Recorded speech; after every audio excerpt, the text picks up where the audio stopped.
नमस्कार दोस्तों, स्वागत है आपका आईएएस पॉइंट के यूट्यूब चैनल पे। दोस्तों, कल तक हम लोगों ने यहाँ तक देखा हुआ था। आज जो है हम लोग आज पढ़ेंगे भारत के भू उपयोग प्रारूप। भारत में भू उपयोग प्रारूप के बारे में आज हम लोग जो है अच्छे से डिस्कस करने वाले हैं। तो बिना देर किए आज की क्लास को हम लोग शुरू करते हैं। तो देखिए, यहाँ पे दिया हुआ है भू उपयोग को निर्धारित करने वाले तथ्यों को भौतिक कारक, मतलब जो है भू उपयोग का निर्धारित करने वाले तत्वों में भौतिक कारक जैसे भू आकृति, जलवायु और मृदा के प्रकार तथा मानवीय कारक जैसे जनसंख्या घनत्व, प्रौद्योगिक क्षमता, संस्कृति और परंपराएं इत्यादि शामिल हैं। ठीक है, तो मतलब जो है भू उपयोग का निर्धारित करने वाले तत्व जो हैं, तत्वों में भौतिक कारक जो है जैसे कि भू आकृति, जलवायु और मृदा के प्रकार तथा मानवीय कारक जैसे जनसंख्या घनत्व, प्रौद्योगिकी क्षमता, सांस्कृतिक परंपराएं इत्यादि जो हैं ये सब शामिल हैं। तो भारत में कुल भौगोलिक क्षेत्रफल 32.8 लाख वर्ग किमी है। भारत का जो कुल भौगोलिक क्षेत्रफल है वह 32.8 लाख वर्ग किमी है, परंतु इसके 93% भाग पर ही भू उपयोग आंकड़े उपलब्ध हैं। मतलब 93%, 7% भाग का भी कुछ मतलब आंकड़े भू उपयोग नहीं है। ठीक है, क्योंकि पूर्वोत्तर प्रांतों में असम को छोड़कर अन्य प्रांतों को सूचित क्षेत्रों के बारे में जानकारी है। ठीक है, तो यहाँ तक आप लोग समझ गए। अब चलिए आगे देखते हैं। उपलब्ध नहीं, इसके अलावा जम्मू कश्मीर में पाकिस्तान और चीन अधिकृत क्षेत्रों के भूमि उपयोग का सर्वेक्षण भी नहीं हुआ है। मतलब कि जम्मू कश्मीर में जो पाकिस्तान जैसे कि पॉक वगैरह, पाकिस्तान अधिकृत कश्मीर जो है, इन सब को जो है भूमि उपयोग सर्वेक्षण नहीं हुआ है।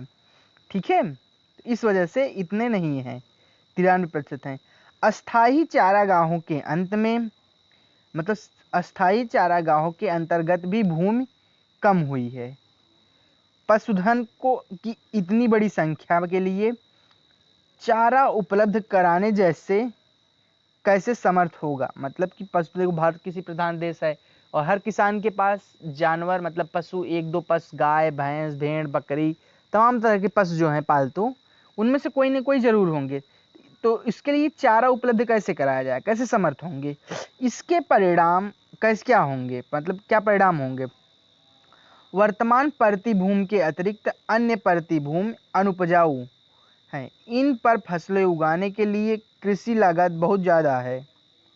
मतलब कि जो परती भूमि है उन पे फसल मतलब उगाना, इनकी कृषि लागत जो है बहुत ज़्यादा है। मतलब कहावत नहीं है कि जो है घर का धोबी ने घर का न घाट का, ना घर का। तो ये जो है मतलब कि घर से भी चला जाए और उतना उसमें लागत भी ना निकल पाए, तो इस वजह से जो है उपजाना बहुत मुश्किल है, लागत ज़्यादा है।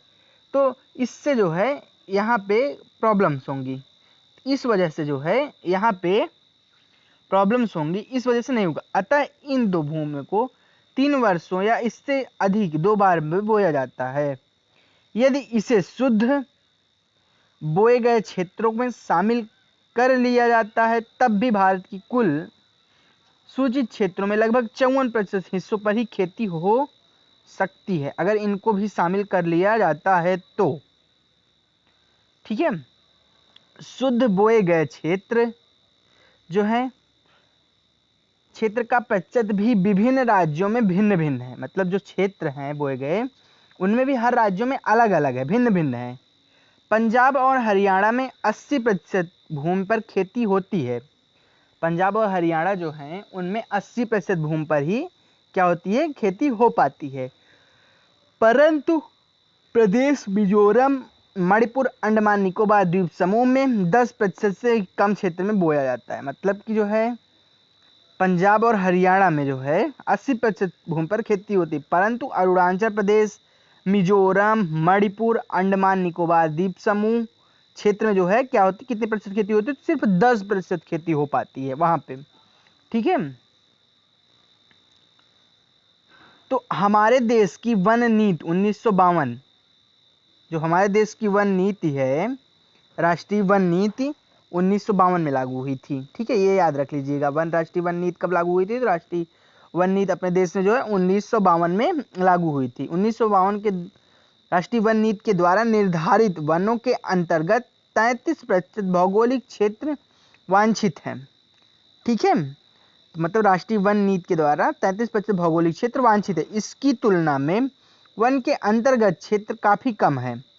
वन नीति द्वारा निर्धारित यह सीमा पारिस्थितिकी को संतुलन बनाए रखने के लिए आवश्यक है।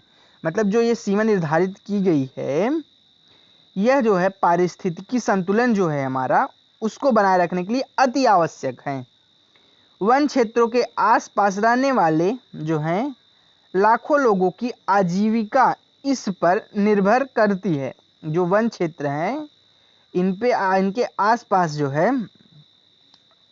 निर्भर करती है, मतलब आजीविका इस मतलब वन क्षेत्र पे निर्भर करती है। भूभागों पर एक बहुत बड़ा बंजर भूमि दूसरा गैर कृषि प्रयोजन में लगाई गई भूमि कहलाता है। मतलब भूभाग एक भाग जो है बंजर भूमि और दूसरा गैर कृषि प्रयोजन में लगाई गई भूमि। तो बंजर भूमि में पहाड़ी चट्टानें, सूखी और मरुस्थलीय भूमि शामिल है। जो बंजर भूमि होती है उसमें कौन कौन सी भूमि शामिल होती हैं?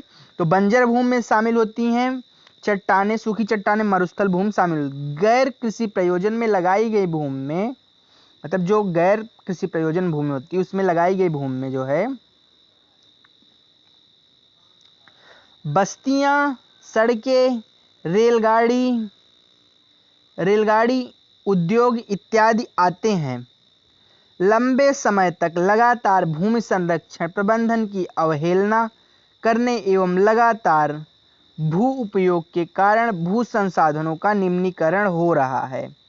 अर्थात जो रेलगाड़ी, लाइन, उद्योग हैं, लंबे समय तक लगातार भूमि संरक्षण प्रबंधन की अवहेलना कर रहे हैं। लगातार भूमि के कारण जो है भू संसाधन निम्नीकरण हो रहा है। इसके कारण समाज और पर्यावरण पर गंभीर आपदा आ रही है। ठीक है, अब देखते हैं भू निम्नीकरण और संरक्षण के उपाय। भू निम्नीकरण और संरक्षण के उपाय अब देखते हैं हम लोग। तो भूमि एक ऐसा संसाधन है जिसका उपयोग हमारे पूर्वज करते आए हैं।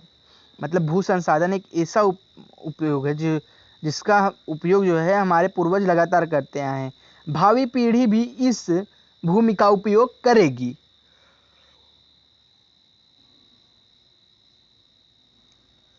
मतलब जो हमारी आने वाली पीढ़ी है वो भी इसका उपयोग करेगी। हम भोजन, मकान और कपड़े की अपनी मूल आवश्यकताओं का 95% भाग जो है भूमि से प्राप्त करते हैं। मतलब कि जो अपनी हमारी भूमि है उसका 95% भाग जो है हम भूमि से ही प्राप्त करते हैं। मानव क्रियाकलापों के कारण न केवल भूमि का निम्नीकरण हो रहा है बल्कि भूमि को नुकसान पहुंचाने वाली प्राकृतिक ताकतों का भी बल मिला है। मतलब कि जो है नुकसान पहुंचाने वाले प्राकृतिक ताकत जो है उनका भी बल मिला है। इस समय भारत में लगभग 13 करोड़ हेक्टेयर भूमि निम्नीकरण है। जो है भारत में इस समय 13 करोड़ भूमि निम्नीकरण हेक्टेयर, इसमें लगभग 28% भूमि निम्नीकरण वनों के अंतर्गत है।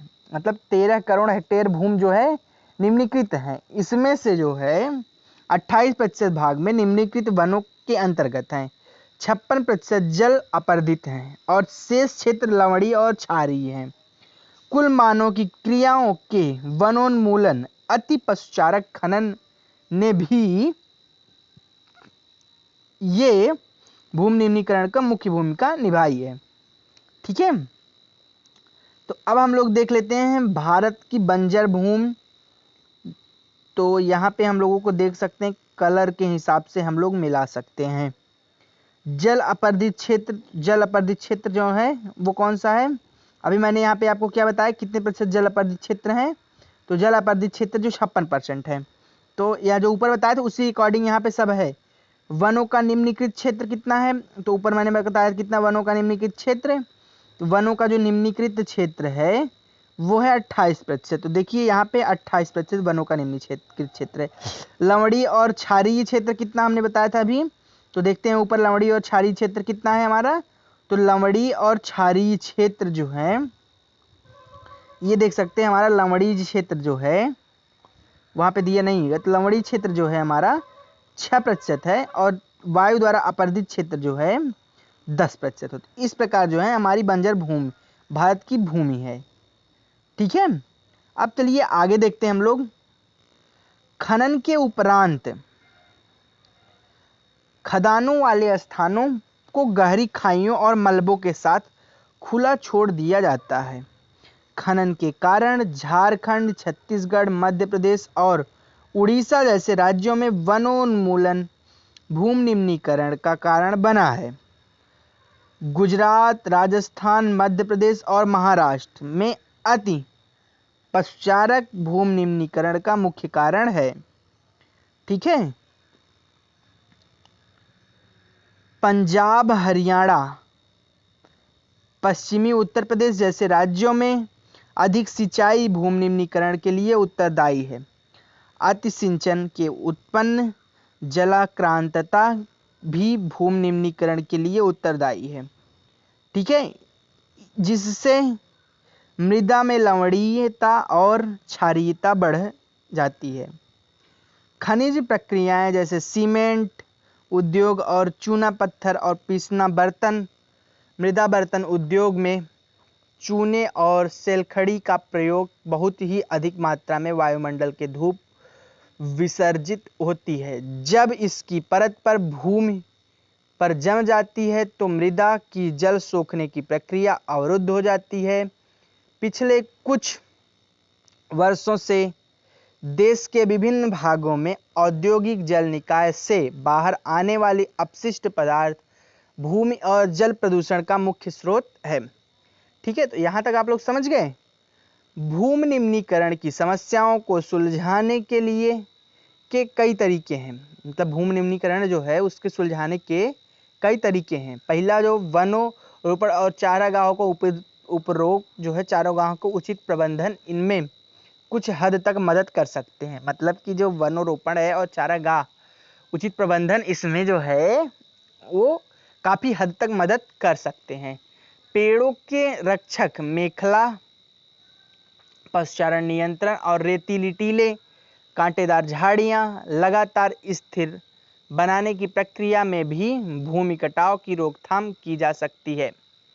बंजर भूमि के उचित प्रबंधन, खनन नियंत्रण और औद्योगिक जल परिष्करण के पश्चात विसर्जित करके जल की भूमि जो है प्रदूषित कम किया जा सकता है।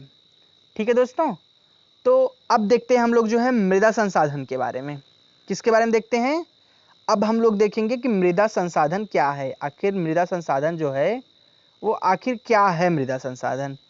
तो मिट्टी अथवा सबसे महत्वपूर्ण नवीकरण योग्य प्राकृतिक संसाधन, यह पौधों के विकास का माध्यम है। मतलब जो मिट्टी है नवीकरण संसाधन, यह पौधों के विकास का माध्यम है जो पृथ्वी पर विभिन्न प्रकार के जीवों का पोषण करती है। मृदा एक जीवंत तंत्र है। मृदा जो है एक जीवित तंत्र है जो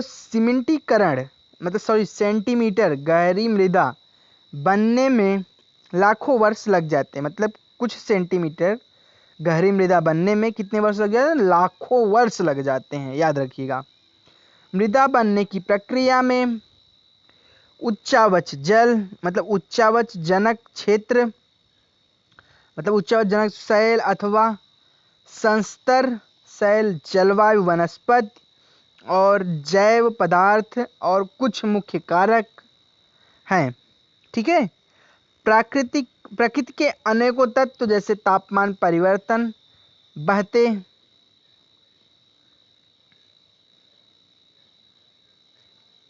ये देख सकते हैं मृदा है।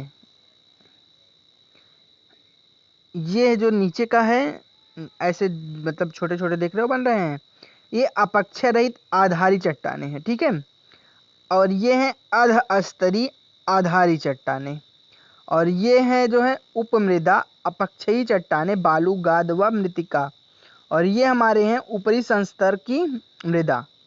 ठीक है, तो अब देखते हैं जल की क्रिया, पवन, हिमनद और अपघटन क्रियाएं आदि मृदा बनने की प्रक्रिया में योगदान देती हैं। अभी बताया ना कि 1 सेंटीमीटर गहरी मृदा बनने में जो है लगभग 1 लाख वर्ष लग जाते हैं। तो जल की क्रिया, पवन हिमनद और अपघटन क्रियाएं आदि जो है मृदा बनने की प्रक्रिया में योगदान देती हैं। मृदा में होने वाले रासायनिक और जैविक परिवर्तन भी महत्वपूर्ण है। मृदा जैव और अजैव दोनों प्रकार के पदार्थों से बनती है। मृदा जो है जैव तथा अजैव दोनों प्रकार के पदार्थों से वो बनती है। ठीक है।